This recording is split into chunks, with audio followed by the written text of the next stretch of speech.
get the laser pointer out. You see over here on the upper right, this is a schematic that a student came up with way back at the very beginning of VTOT. So the idea here is you can connect, this is the supply plenum, the return plenum, you have hot aisles or the red, cold aisles are the blue, racks are black, and they're all connected through these vent tiles here, these little arrows. And the idea is that this is a way of depicting the flow of fluid and therefore energy between the systems here, or the subsystems as part of the data center. And all of this goes then to a computer room air handler or crawl unit. And here's a chill water loop going out to a chiller, and then you have the condenser water loop out to the cooling tower. So we took this basic 1D cooling chain and we basically implemented it. And if you look at the actual graphical user interface of VTOS, it looks like this, where you have the data center, the crawl, the chiller, the cooling tower, and external, which means the ambient environment. This is basically we can lay it out as a flow network diagram here within the system. The closed arrows here represent a prime mover, so a fan or a pump, and the open arrows mean there is none, but that indicates the direction of flow. The black lines indicate air, and the blue lines indicate water. And so that is essentially how the flow network modeling tool would look like if you were to try to set up your own system. And we do much more within than just these basic components of our legacy air system. We have many other types as well. So of course, within that we have component models for the individual equipment. The airspace or white space of the data center, of course, is part of that as well. And so the idea is we want to make it flexible to model a lot of the different things that go on within the data center, especially on the cooling side, but we also have the power side as well. I will mention that VTOS tends to be a little bit more focused on we call the external components, or things from the crawl unit outward, as opposed to what goes on within the data center itself, although I'll show some examples on how we actually have done some things within the data center. The way this works basically is we set it up with a steady state model just to kind of initialize it and get a rough idea of the behavior of the system at a typical operating condition. And we do this using a loop formulation without getting into the details of it. But the idea is that all equipment are connected to each other through a closed loop. So for example, in this case here, you have the crawl unit with an air closed loop that connects through all the parts of the data center airspace that connects back to the crawl unit. And of course, we can then, when we have this sort of tool, we can compare different cooling systems. So we can look at something like I'm showing here, or you can look at hybrid liquid air cooling. I'll show you examples of that later on. And then we also can look at full liquid, which we're basically, cold plate type cooling, where you have liquid running right up near the servers themselves. And then the way it works then is, as you initialize with a steady state condition, then you can look at transient system responses. So here's just a few examples. One is this interesting paper that we had finished off here earlier this year. It's called warm water cooling, or basically chillerless cooling. So obviously chillers are huge energy hogs, and it'd be great if there's a way to get rid of them. The problem is that you could probably do it with economization in the winter, but not very well in the summer. So here is the example of how you would use it, and you can add to it a storage tank. So suppose the conditions are favorable, say either cold weather or low dew point outside, you can get the water to come out of the cooling tower at a very low temperature. You can then take that water and split it and put some into a storage tank, and some of it will run through a heat exchanger to cool down the data center.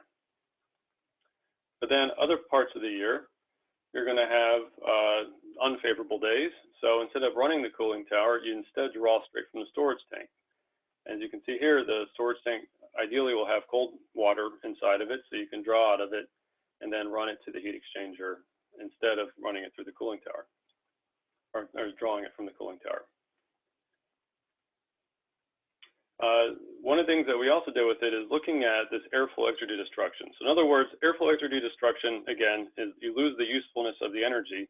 And another way of thinking about in terms of the airflow exergy destruction is to think about it in terms of airflow mixing. So the higher the exergy destruction, the higher the mixing of the hot and cold air, presumably from a cold aisle and hot aisle. So here's an example data center that we modeled. And of course, it has a typical crawl unit, has a single cold aisle with 2 rows of racks. And the way we wanted to set it up in VTOS to see how well it could predict this Exergy destruction is we wanted to achieve something that looked like this. So you had a cold aisle, hot aisle configuration here. Obviously, we have 2 rows here, so there's actually 2 of these. But this is just an example here. And of course, you've got arrows showing flowways between the supply plenum, the return plenum. You, of course, have the air going through the servers here. You have the recirculated air from the hot aisle back to the cold aisle. And then over here on this side, they're all connected to what we'll call external equipment. It could be one crawl, like in this case, or it could be lots of different types of equipment. So in order to create this, we needed to break it up into 2 sides: an internal or external side, which looks at everything outside the supply and return plenums, and then the internal side, which is the stuff within the white space. And if you can see here, we have QDC, which is the flow rate of the air into the supply plenum and out of the return plenum. And you see them both here and here. The difference between the internal and external side is this RDC. This is a flow resistance, a net flow resistance between the supply and return plenum here. And then here we have a pressure drop between the supply and return plenum here. And so what we do is we tune what this flow resistance is such that the pressure drop on the external side matches that of the internal side. And then once we've done that, then we can combine them together to create this full loop. So in doing this, we're able to show, at least for our one data center that we tried it out on, that we actually get reasonable agreement, but we throw in some assumptions and model modifications and so forth. But again, to a first order, we get something that looks fairly reasonable. Another project we did is we took the flow network side of this for VTOS, again, looking from the crawl unit outward.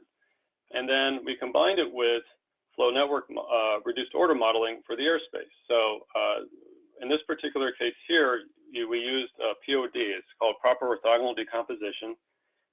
In a nutshell, what it is that you take is a technique for you to take a field of vectors or a large set of data, and you can condense it down into a set of a few parameters. And so you can do that for different inputs. So in our case here, we looked at different crawl flow velocities along with different rack heat outputs and ran a bunch of different cases of that. Each of those had their own POD parameters. And so from that, you could come up with a reasonable or actually pretty good approximation of the interpolated airflow temperature and velocity field within the data center. And from that, you can get the Exergy destruction due to the airflow mixing. So we ran that, and this is what we got here. So you see here, there's these 2 lines. We have, everything starts at the baseline. So we have a baseline crawl velocity here. So this is 0, and then we have a normalized Exergy destruction. Again, airflow mixing. So we have, this is our baseline here. And we found that if you increase the crawl inlet velocity, the black line tends to go down. So what this means then is that you get less airflow mixing. And what we think is going on with that is essentially the baseline didn't provide a lot of airflow, and so there was a lot of there wasn't a good enough pressure differential to prevent the hot aisle air to recirculate back into the cold aisle. But as you increase the velocity, you tended to reduce this effect. But at the same time, you have the total airflow mixing through the entire system, and this shot up linearly. And the reason for that is because of the fan itself. Because if you increase the velocity of the air in the craw, you're going to work the fan harder, and therefore you can have more energy loss. And then I mentioned earlier that we also look at hybrid coolers, and they generally are used with some sort of containment along with craw cooling. And here you can see we have rear door heat exchangers, overhead heat exchangers, and in-row heat exchangers. And they're all modeled within VTOS in their own ways. And we're able to come up with some rough relative numbers in terms of Exergy destruction for them. And then finally, I just wanted to mention this is actually part of the work that Rehan is going to be presenting as part of the validation. I didn't want to name drop companies. I try to avoid it, but I do want to acknowledge we have contacts through the center at Panduit, and they were very, very helpful. So I think they definitely deserve the recognition for this. They have their own test bed that they were doing some they provided some experimental data for us with them, and they had basically given us the stuff that we could create a model, and then we could help validate VTOS. And then literally just this morning, I sent also off to some students at Binghamton. They have an interesting data center that they're modeling now with VTOS, which is 2 rows, each containing 2 racks, and they're both of those rows have a single in-row cooler, and then one of those 2 rows also has on top of it a set of cold plates. So I'll be curious to see if they can enable that to match their experimental data as well.